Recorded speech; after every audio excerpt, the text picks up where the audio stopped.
Hello world! Today we'll be checking out my Python voice-activated LED strip that I'll be using to integrate into my digital assistant named Shane. Let's check it out. Shane, open YouTube.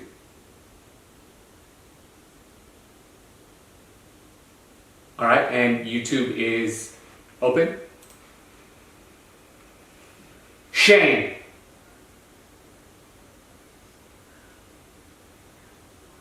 take over the world.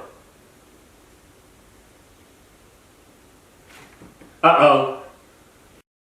Alright, so welcome to the 114th video on my channel where I'm building my own digital assistant named Shane, like Jarvis from the Iron Man movies and comics. In the previous video on my channel, I showed off my intermediate level progress of my voice activated digital assistant, and as you saw in the beginning of the video, I've added LED support to my digital assistant.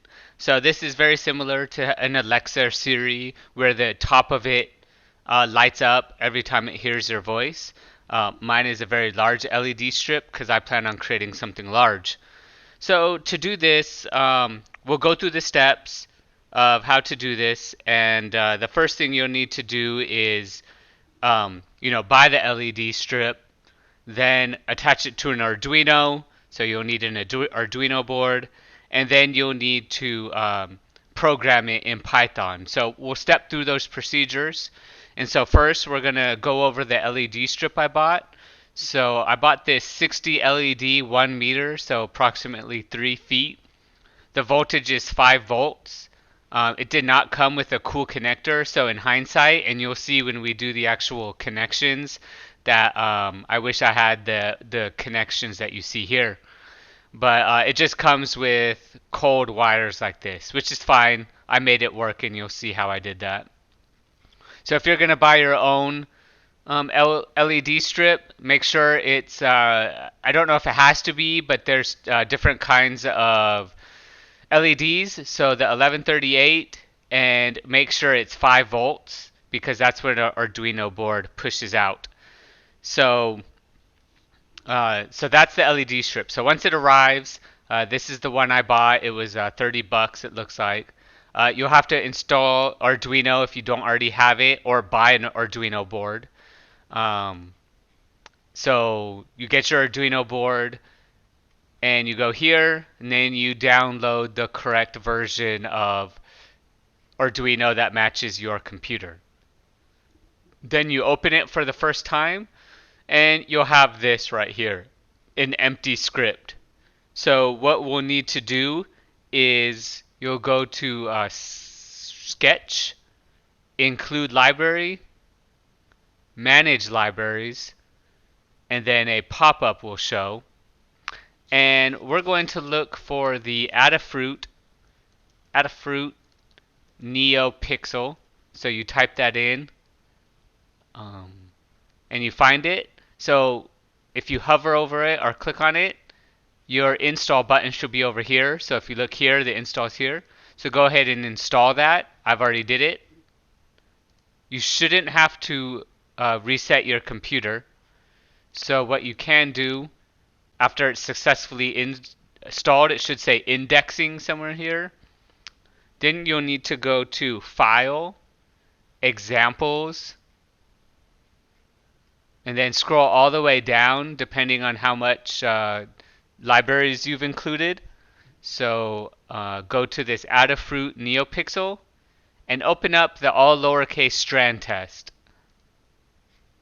Okay, so you can close the new file. And this is the basic NeoPixel code that it goes through. Now, my YouTube channel is not a tutorial, so I'm not going to go in through all of this. But this is the ready to go, already programmed Strand Test, which will show you how to do the Strand Test. So once you're at this point, you just stop here, and now we're going to connect the LED strip to the Arduino board. So don't do anything from here. And now let's go to the Arduino board. Okay, so this is how I have the Arduino board connected to the LED strip. So first you want to run the 5 volts from here to here on the positive side of your breadboard. And then you want to do the negative or the ground to the negative side of your breadboard. And then from digital pin 6, I have it on pin 6 on the breadboard. And then there is a resistor connecting there. That, according to Adafruit, you need the 300 to 500 ohm resistor. And that's the one that comes with your kit. So you should have a lot of these kind of resistors. And then on the LED strip, we have the middle of the LEDs. There should be for mine it's a white wire, and I have that connecting into the pin 6 of the breadboard. Then you should have a red wire that's connected to your 5 volts. That should go into the positive side of the breadboard. And then you should have your ground, and that is to the ground side of your breadboard. So we're gonna dive a little closer. And that's what that looks like. So I had to cut the cable a little bit. So I have these huge fat twisted pairs going into the breadboard. So when I move this into production, I will get some skinnier connections, or possibly connect it directly into my Arduino to save space. And then lastly, don't forget to connect your Arduino to your laptop. So once all that's connected, now we'll go back to the Arduino sketch. Okay, so now that we have our Arduino connected to our computer and the LED strip connected, we're going to run this strand test, okay? So this isn't coded by us, and so I'm just going to upload it, but usually when you create your own code, it's best just to verify it before you compile it. So we're going to upload it. It's going to say compiling sketch, and then it should say, there you go, there was no errors, and now you have it in there, and there it goes. So that's called a color wipe. Okay, this is like a marquee lights. Okay, that's a rainbow style, and I believe it just continues to do this. So that's pretty cool.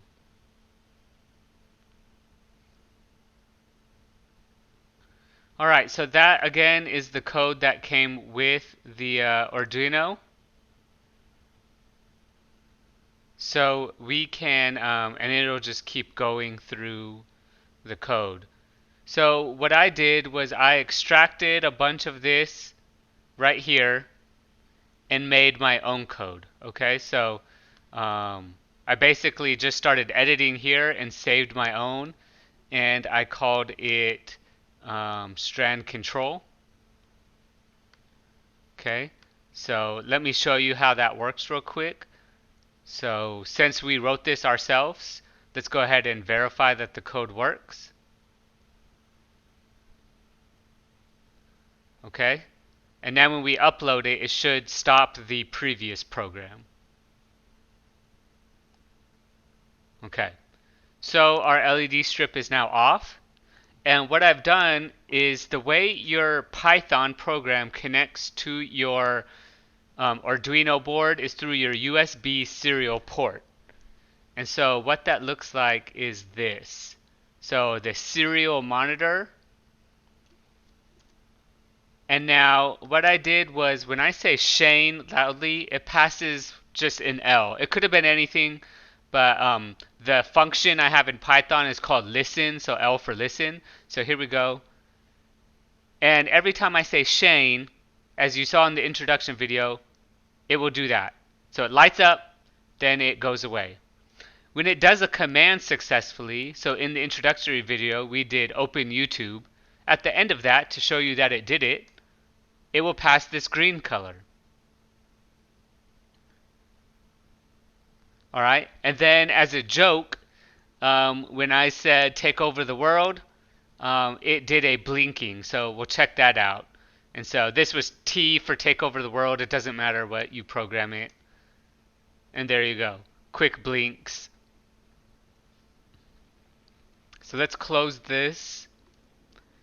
And like I said, I'm not really a tutorial channel, so I won't be going through it.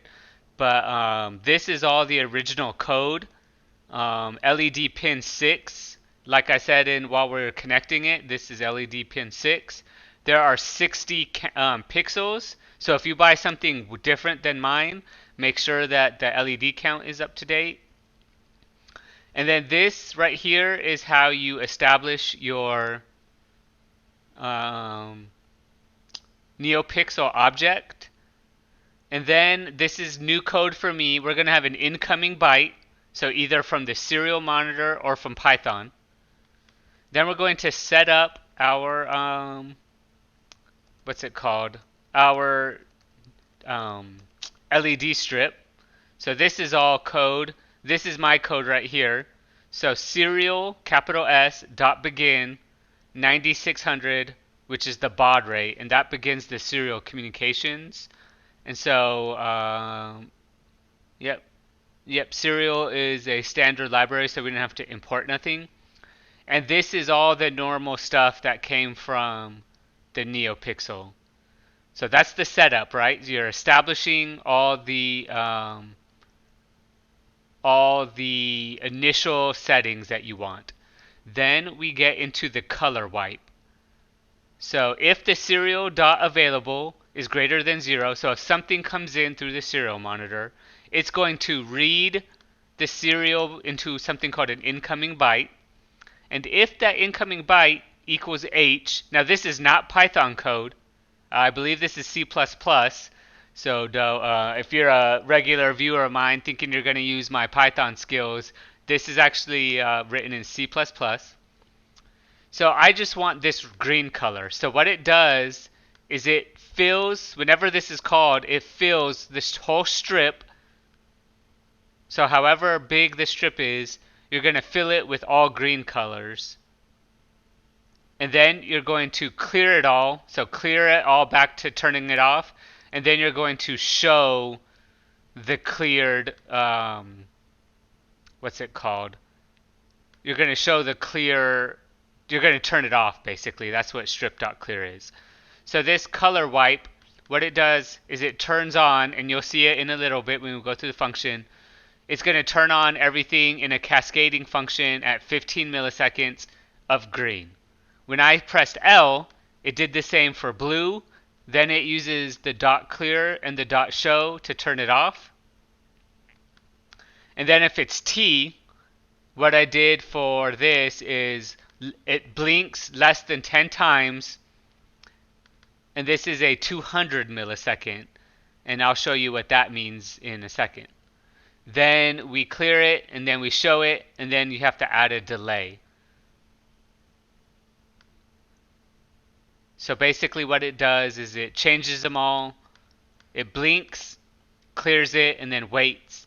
And it does that 10 times. Now these are the actual functions. I did nothing different to this one, this color wipe. This comes with the prepackaged software of your Strand Test. So it's going to pass in the colors, then it's going to pass in the wait time. And if you remember, mine was 15 milliseconds. Yep. So 15 milliseconds. And then it goes through it. So for however many pixels you have, so in our case 60, it's going to go through each one. So it's going to set the color. The color, if it's H, it will be green. If it's L, it's going to be blue. Then it's going to show that, and then it's going to wait and pause for a moment. The blink is kind of similar, but what we did was the strip.show and the delay outside of this function. So what it's doing is it's going through all the pixels, strip.number pixels. It's storing all of them in the color we passed it, which was red. Then once they're all red, then we turn on the whole strip by doing strip.show. And then you pass in a weight. And then that's the difference. So the color wipe, what it does is it goes through one pixel, sets it to the pixel color, shows that pixel, waits for a little bit, milliseconds, and then goes to the next strip. And that's how you got the blue and green cascading effect. This one sets all of the pixels to, in my case, red, then shows the whole strip, and then waits. So that's the difference. Again, not a tutorial if you don't know what every single one of these means. I will post this on a GitHub, and you can check it out yourself. So it's still in our Arduino. Once you press this upload, so this now is the new program that's stored inside of our Arduino. So when we pass an H, we'll get the green. The L will pass the blue. And the T, that is the blink. The red blink. Okay, so it's important that you exit out of your serial monitor after you've uploaded successfully to exit out. Okay, so now we're in our Python program, and now I'm not going to go over most of this code. If you want to watch this, click this card to check out my last video where I did this. I went through the code. However, you will need to import serial. Now when you install it, you'll need to pip install py serial. Okay? py serial. Then you can import serial. There's also a library called serial, S-E-R-I-A-L. That's not the one we're looking for. Okay? Then you will need to establish this. So for me, I have it in a try and an accept, and it said ser for serial equals serial.capital serial. You're going to pass it com3, and what that is, and I should have showed you while we were in Arduino,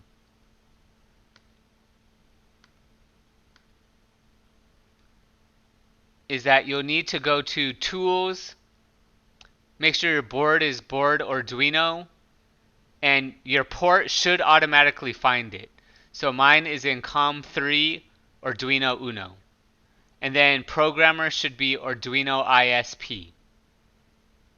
So this is the port you're going to need for the Python program, which is here. So COM3, this is called the baud rate, 9600. I showed you that in the Arduino, I believe, when we established, serial.begin, this is the baud rate. And then if our LEDs are not connected, it will throw an error that says LEDs are not connected. There will be no lighting support, and then it will just pass. You can take out this try and accept if you're going to make your own Python program. Okay, so now we're in the here function, and I want to, well actually we call this in the analyze function. So we're in the analyze function, and when I said take over the world, we're going to do a listening byte equals T, then capital T, make sure that's capital. Then you're going to do serial, so ser dot write, so you're writing this byte.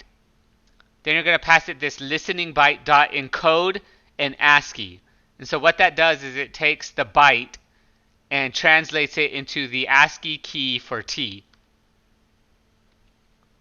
Alright?